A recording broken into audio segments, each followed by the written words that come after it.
Adrian Newey's move to Aston Martin has been one of the worst-kept secrets in F1 history.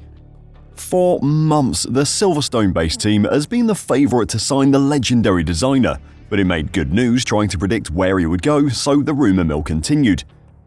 It has now been confirmed at an Aston Martin press conference that Newey will be joining the team once his gardening leave with Red Bull concludes at the end of 2024. However, one person doesn't make a winning F1 team, and no matter how good Adrian Newey is, he can't do it alone. Aston Martin has some huge issues that they need resolving, and I'm not just talking about Lance Stroll. Today, I'll check out Newey's arrival at Aston Martin and why he isn't going to make the team a success, so don't go anywhere.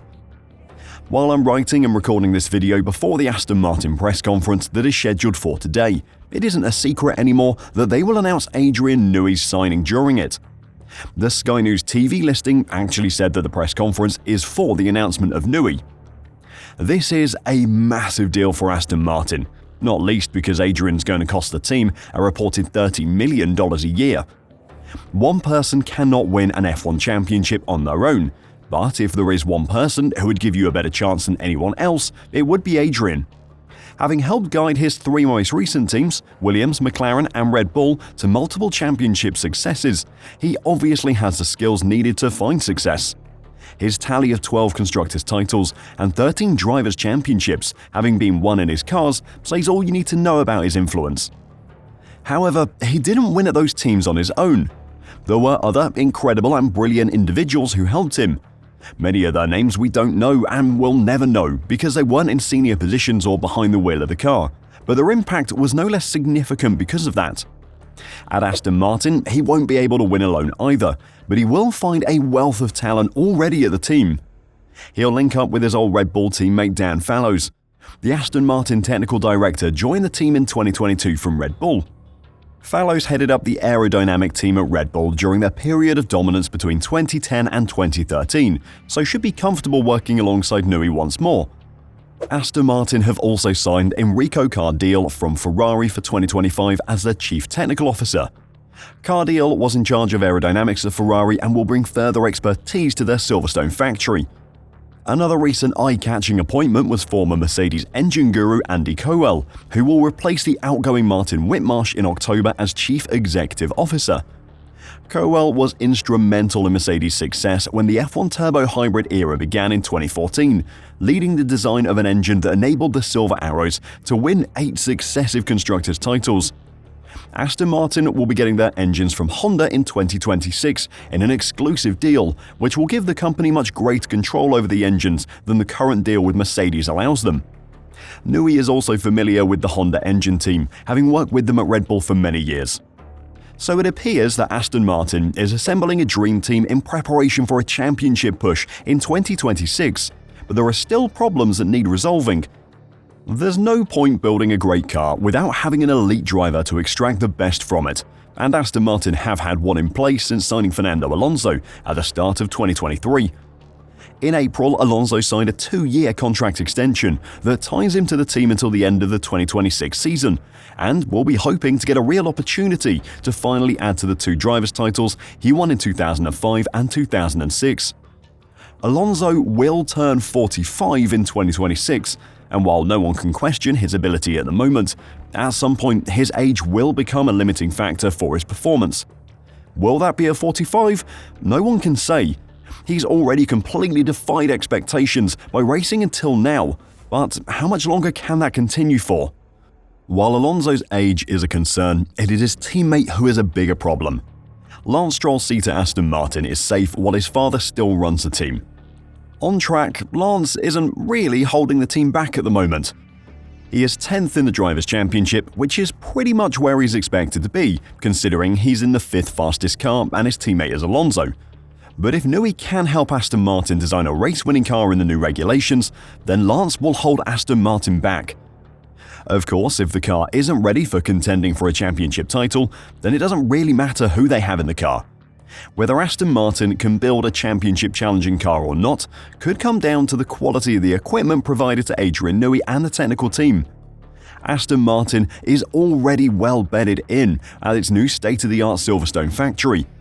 The move across to the new facility can't have been easy and has undoubtedly impacted the team, but now they're in place, they have the best designed facility and factory on the grid.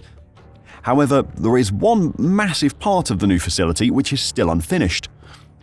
The wind tunnel at their new base still isn't ready for use by the team. Work on 2026's car can begin on the 1st of January 2025, and if the wind tunnel isn't operational and ready for the design team by then, Aston Martin will be starting on the back foot. The importance of the new facility can't be understated, as Dan Fallows explained. It allows us to do much more of our own testing in the way that we want, and it just gives us much more flexibility than we have at the moment, Fallows said. There's been, lots of examples of things that we would have liked to have done that we weren't able to.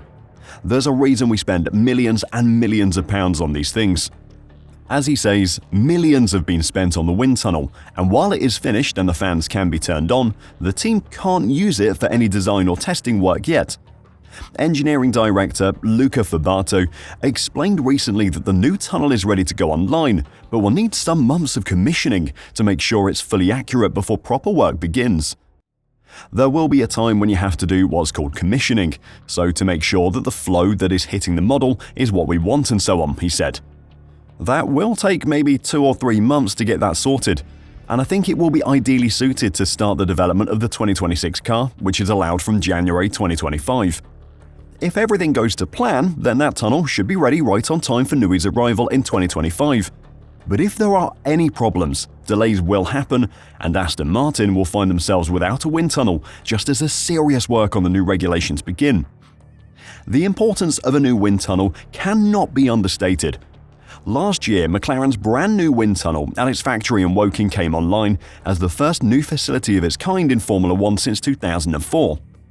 This move has paid off handsomely for McLaren, as its upgrades to the MCL38 have worked immaculately, unlocking the potential of the car to turn it from competitive into perhaps the fastest and most versatile on the grid, entering the closing stages of the 2024 season.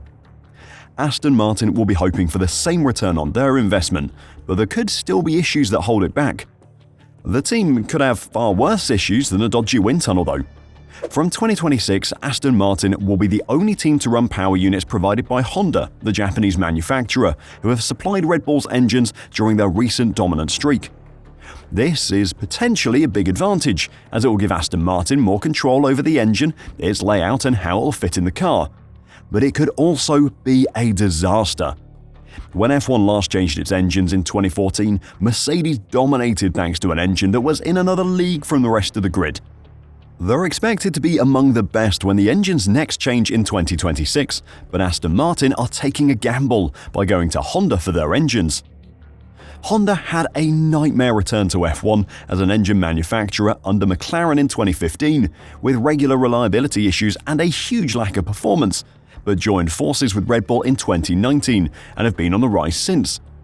While they did get the engine right eventually, it took them 6 years of testing and changes to make a championship contending engine.